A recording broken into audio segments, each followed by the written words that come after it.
So today I'm fortunate. I'm a pediatrician at the same hospital that I was treated at and have the opportunity to give back to children and families every day.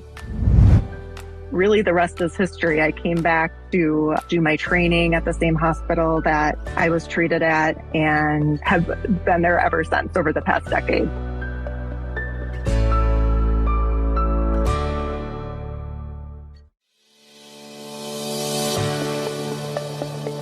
Hey, my dear listeners, welcome back for yet another episode of Inspire Someone Today.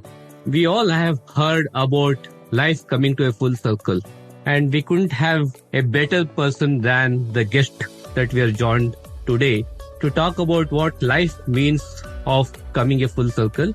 Joining us today is Dr. Jen Pratt, a pediatric physician, joining us all the way from Minnesota. Jen, what a pleasure to have you on Inspire Someone today. Well, thanks for having me. I'm glad to be here. Wonderful. So what really caught my attention when I was looking at your profile was your wonderful backstory. How you kind of has turned a major situation in life to what you're doing today, which is so meaningful, so impactful. Tell me and my listeners about your journey. How old were you when you take on this cancer journey of yours? When were you diagnosed with it? Give us a bit of the backstory. Yeah, of course. So my story starts when I was about 10 years old. I was a typical kid. I was involved in school, sports, lots of activities. And all of a sudden, I started to experience a pain in my knee. It was a pain that started waking me up at night. It was making it more difficult to enjoy the activities that I usually participated in. And it got to the point where my parents brought me to my pediatrician to have it checked out, thinking maybe it was an injury, maybe it was growing pains. We never expected to get the news that we did that day.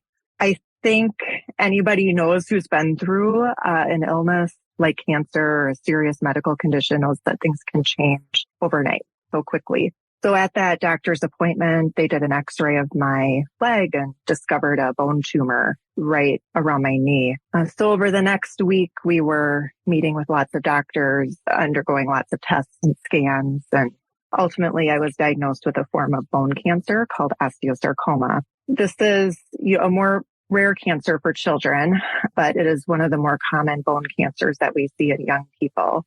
Fortunately, cancer is not all that common in children, but it does affect many children and many families. And unfortunately, I had a road ahead of me with that, as most children do who have a cancer diagnosis. So in the months and years to follow, I underwent pretty intensive therapy, chemotherapy, surgery, and a lot of physical therapy because I wasn't able to use that leg for a good part of a year or more. So regaining strength and rehabilitating my leg to be able to walk again was a huge challenge. So yeah, it was a long, long road. And it, certainly was one of the most challenging experiences of my life.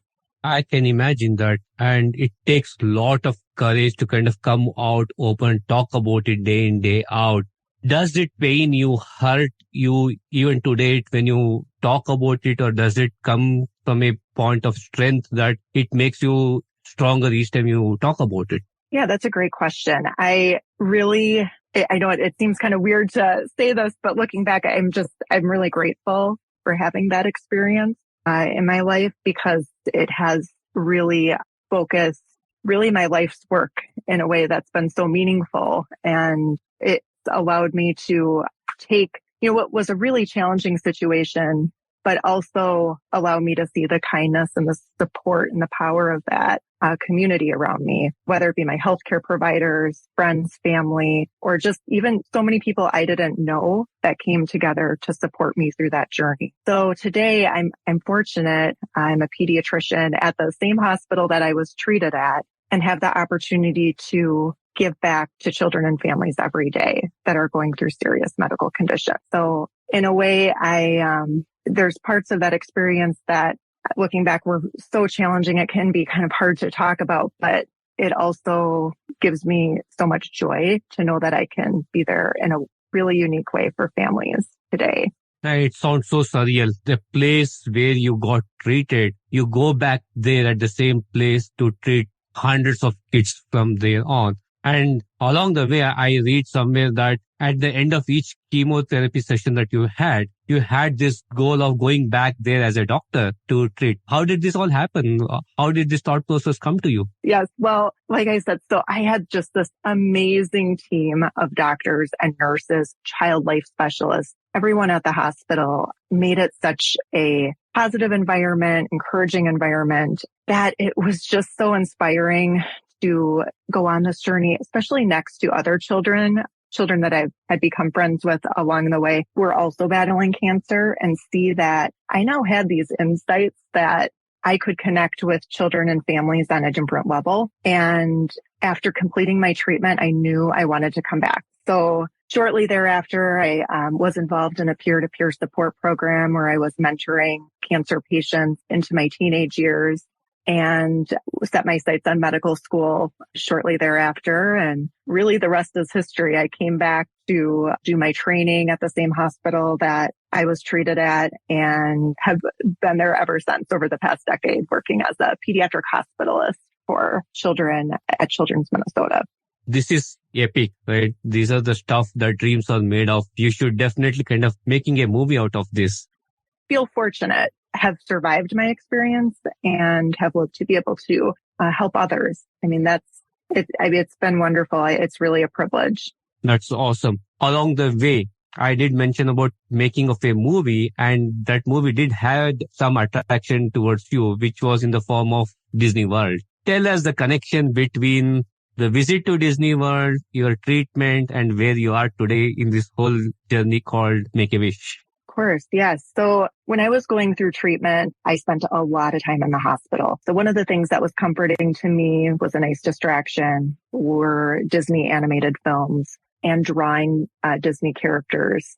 So I used that, as a way to get through these treatments. But then a few months into my treatment, I was introduced to the Make-A-Wish organization, and I was told that I would be granted a wish. So I was able to come up with any wish I could think of. I had to come up with like a list of different things. And I knew that my top wish would be to go to Walt Disney World Resort in Florida and meet an animator of one of my favorite Disney films. So, unfortunately, so I have a younger sister. She's 5 years younger than me. And I knew that I wanted to have this be a celebration of my entire family, my parents, my sister, myself, because all of us had been through this really hard journey. I mean, anyone knows it affects every single member of the family when your child is ill. And for us, it was really a celebration to mark the end of my chemotherapy treatments. So we scheduled the trip shortly after my last chemo session, when I would be, feeling better, a little bit stronger. And I used that, like when things were really hard in the middle of therapy, I'd be thinking about this trip. I'd be counting down to this trip. And it gave me so much hope during a time that was so hard. And I think all of us need that. We need hope, and Make-A-Wish really did that for me. I think, a lot of times when we think about Make-A-Wish, you think of a day or a trip and a family and a child enjoying that experience. But I just want to say it goes so much further beyond that. For me, it was many months and days leading up to it, and what that hope of that wish provided for me. And then after my wish, really feeling empowered to continue to give back and share that kindness with others. And I'm now fortunate. I volunteer for my local Make-A-Wish chapter here in Minnesota as a medical advisor. So I help review wishes for eligibility and travel safety. And that's been a really rewarding experience to be able to help other children experience the joy of a wish, just like I did. Oh, wonderful. God bless the folks who created Make-A-Wish. And again, for the benefit of all of our listeners, if you can talk a bit more about Make-A-Wish Foundation, what is it about? How could one leverage Make-A-Wish? Yeah, absolutely. So the Make-A-Wish organization has been around now this is actually its 43rd year. We are coming up on World Wish Day. That's April 29th, which is the anniversary of the first wish back in 1980. And at this point, globally, there have been well over 500,000 wishes granted over the course of the organization. And the effects of Make-A-Wish are so far reaching on a global scale that I think, many of us know someone in our community, sometimes in our own families, schools, churches, that have benefited from the Make-A-Wish organization. I do feel lucky to be able to work with them now and the work that they're doing. So in terms of Make-A-Wish itself, getting more information about Make-A-Wish, if you're interested in learning more, wish.org is the website. If you're listening from India, makeawishindia.org would be the contact. And there's lots of information there about the organization and what we do for children with critical illnesses. I will add, there's a misconception. I think a lot of people think that Make-A-Wish is a last wish for children. And the good news is that that's just not true anymore. The majority of children that receive wishes through Make-A-Wish actually go on to move past their illnesses and live long and fulfilling lives. So the effect of the organization is really long lasting in that it provides that hope, but also empowers people to continue paying that hope forward like it did for me. And Jen is a living example of what Make-A-Wish can do to individuals. Right. So we did speak about the positive impact Make-A-Wish Foundation had on you, on your therapy, how you came out of this. Let us kind of dwell a little more on the wish impact. So how is the impact of wishes on the mental and emotional well-being of patients? Does it have a positive connotation just by virtue of fulfilling a wish, or does it go further beyond just fulfilling a wish? What does the wish impact study tell us about? Yeah, so about a year ago, Make-A-Wish released their wish impact study, which for me as a physician, I always like seeing data and numbers. And this was great because I think it just put into words what I have known all along, that just these wishes have a tremendous impact on the emotional health of patients and their families. So Make-A-Wish had surveyed families, patients, and healthcare providers who had received wish or had a patient that received a wish. And overwhelmingly, there was good evidence that showed that these wishes alleviate the significant stress that families feel when their child's battling a critical illness. They decrease levels of depression, anxiety. They give families hope. And interestingly, too, as the physicians and medical care providers that answered the survey, the perception was that wishes actually improved the mental health of patients so much that it made them physically in a better state to be able to fight their illness. And I think that is extremely powerful. I think we know physical health and mental health, they're so intertwined. And if we can really offer that hope, that emotional support to kids and families, that sets them up for being able to physically handle their illness the best they possibly can. And does this have the same impact outside of illness? If kids or if grown-up adults have to have the same facility available to them in the form of fulfilling a wish, does that have the same impact? Yeah, I truly believe it does. Being a pediatrician and taking care of so many children with mental health struggles these days, having support for a child's mental health and a family's well-being is just so vital. I think we know that the journey doesn't stop right when the treatment stops. So wishes that happen after treatment, even when children are feeling better, it continues that healing process. It continues that support that families need. And it's I just thought, very validating to feel like my experience was seen. And having lost kind of a part of my childhood in this, medical scenario I was in, I just felt like it empowered me to kind of reclaim this part of my childhood and just not only feel incredibly special, but feel cared for by people I didn't even know, people in my community, people even, far away from where I live that supported Make-A-Wish to make this wish happen for me. It's a really powerful feeling. Wonderful.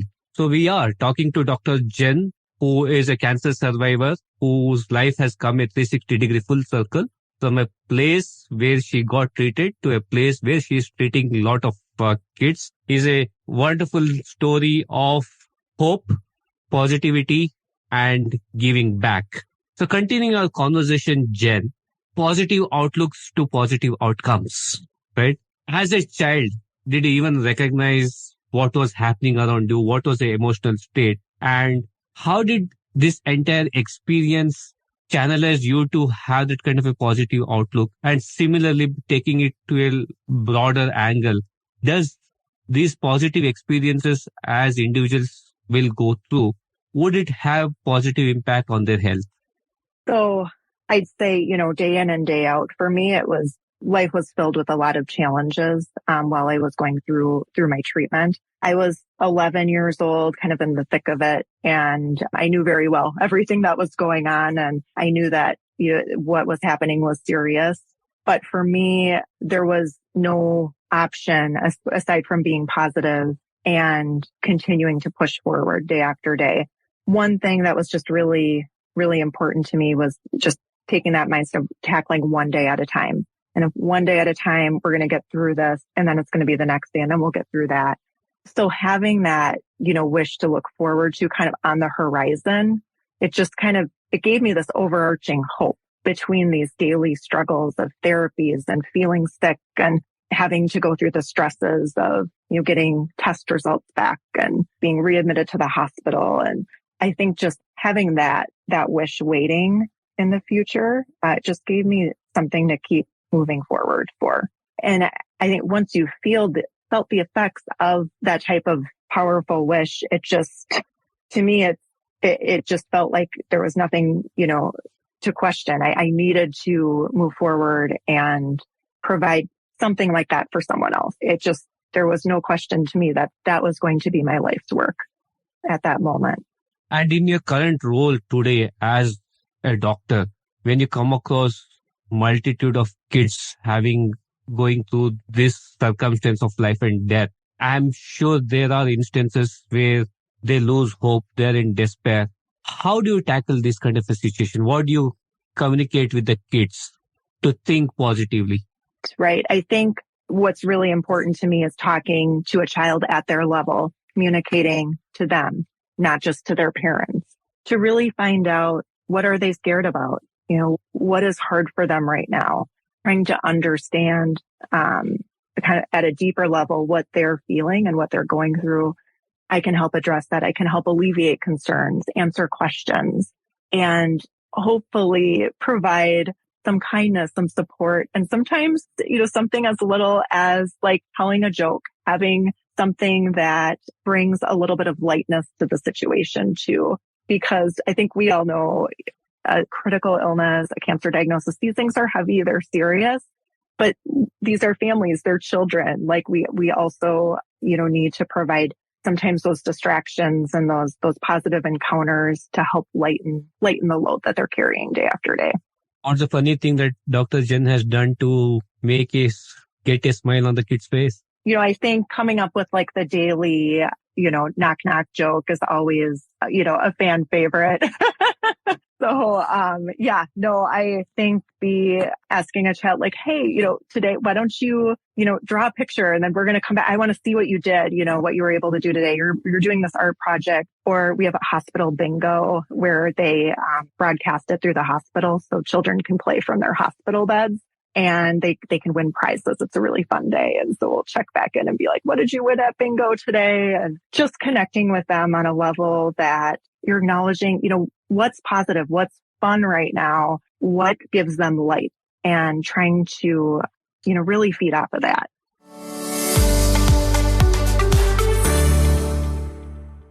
If you are ready, we will get started with the power of three round. The first of the power of three, what are three routines that is unique to Dr. Jen? Okay, routines. I try to practice gratitude every day. So really trying to find small things that bring me joy. I try to get out in nature at some point every day because that's something that inspires me. And my grandpa always told me this is kind of a golf thing. I am a golfer. Always keep your head down. So whenever, I have a lot going on, I try to just keep my head down and focus on kind of the task at hand. Those are kind of my three things. Great advice, Grandpa. So If you were to give an advice to your older self, what would three advices be for Jen's older self? I would say to continue to learn from others, to continue to teach others, and continue to stay inspired by others. That's the reason why you are on Inspire Someone Today show. Three life lessons that you have learned through your journey. Okay, three life lessons. I would say first and foremost, you're never alone. No matter what you're going through, there is a whole community, people behind you that have probably experienced something similar, even as rare as it may be. I think number two, I've learned that life's greatest challenges really have the power to bring out the best in us and bring out the best in others. And then the third thing I would say to, like with my Make-A-Wish experience, never underestimate the power of a wish and the power of hope and what that can do to transform your life and the life of others. I think the conversation will be incomplete if we do not touch upon Make-A-Wish. Three unique stories from Make-A-Wish that has left an impact on you. Well, I would say number one, my story, which I shared. The second would be a dear friend of mine whose son was diagnosed with a brain tumor. This was a long-standing friend of mine, and her son and my son had been great friends, and he was diagnosed with a brain tumor. Fortunately, is doing wonderful now. And also they were able to experience the power of a wish and go to Disney World. So being there for that and seeing the impact that had on them as a mother and a fellow mom, that was really powerful. And then third, I would say there was one experience I had where I had a new diagnosis of a brain tumor in one of my patients that she was in the hospital for a long time. It was like a month or so, really challenging medical situation. And I remember at the end, she's getting ready to go home, and I brought up the Make-A-Wish organization. And in talking with this family who'd been through so much, you could just see like the relief, that the hope, like in their body, in their response. They just were so incredibly grateful to hear that it was finally some good news, something for them to look forward to and be hopeful about.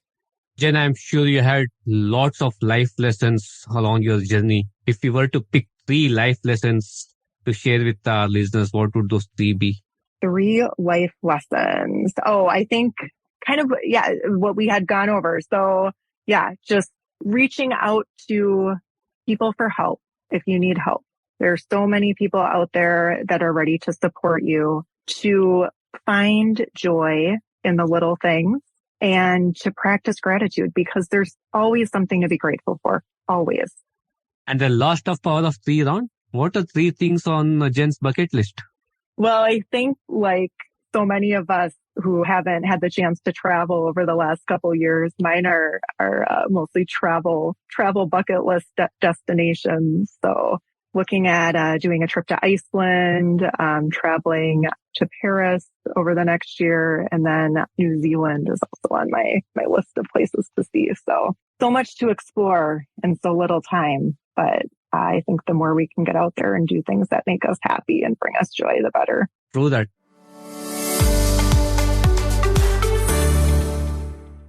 As we move along, again, you have seen kids up and close, kids who had this life-threatening diseases when they come in. Some have made it, some unfortunately would have succumbed to this. For those who have made it through, have you seen a transformation in them as they have grown up from kids to teenagers to young adults? What are some of the common traits that you have seen in them that has only gotten better and better as they have grown up?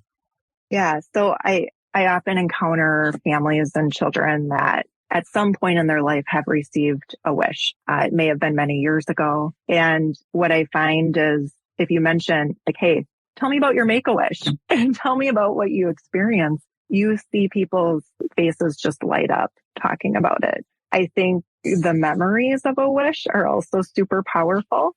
I had the experience to go back to Florida with my family members that were there on my wish and just kind of reminisce about it and experience it. And it was a really powerful memory. So I really believe that everybody who has experienced this, who has gone through it, has experienced that hope. There's a part of them that has been inspired And on some level, they want to share that again with others. And I think at the very least, it gives them this positive memory to be grateful for and to know that in the future, they're not alone. And there have been people along the way that have supported them in their most challenging times. And has there been any research made of these individuals as they have grown up into adults that they have been successful in their life or careers because their resilience is much better than the rest of the folks, or their gratitude or positive outlook is much, much higher than everybody else? Hence, they are more successful or less successful. Any research, any data around that? That's a great question. I feel like that would be a great research study to do because, I just feel like there has to be a higher sense of kind of resilience and empowerment that comes with this experience. I know that I've felt it and I've seen it in people that I know, but I think that might be the next Wish Impact study. Fantastic. Jen, this show is all about creating ripples of inspiration. If there is an Inspire Someone Today message that Jen would want to shout out, what is your Inspire Someone Today message for all the listeners? My message would be that kindness is contagious. Hope is contagious. So anything we can do to provide that for someone else, it's going to give them the empowerment and hopefully the resilience over time to also want to give back to others. So the effects of what you can do for someone, even small things, those effects can be far reaching. So always remember to be kind to yourself, be kind to others. And I think that goes a long way in inspiring hope. What a lovely message. If there is a wish coming out of this conversation, my only wish is everybody listening to this, they go and fulfill a wish for somebody out there. That itself is contagious. That itself is paid forward. That itself is kindness demonstrated. Jen, on that note, it's been wonderful having the conversation with you. Thank you so much for sharing your life story. Thank you so much for what you are doing to make a wish, and looking forward to more connect with you in the future. Well, thanks for having me. Thank you for listening into today's edition of Inspire Someone Today. It's been a privilege to bring in these conversations. If you like this episode and have any feedback or comments, do mail me at inspiresomeonetodaypodcast@gmail.com. Inspiring someone is like creating ripples around us. If you like what to listen, feel free to share them and let's create ripples of inspiration. Do not forget to follow me on my Instagram handle @InspireSomeoneTodayPodcast for all the latest updates. This is Srikanth, your host, signing off, and until next time, keep inspiring.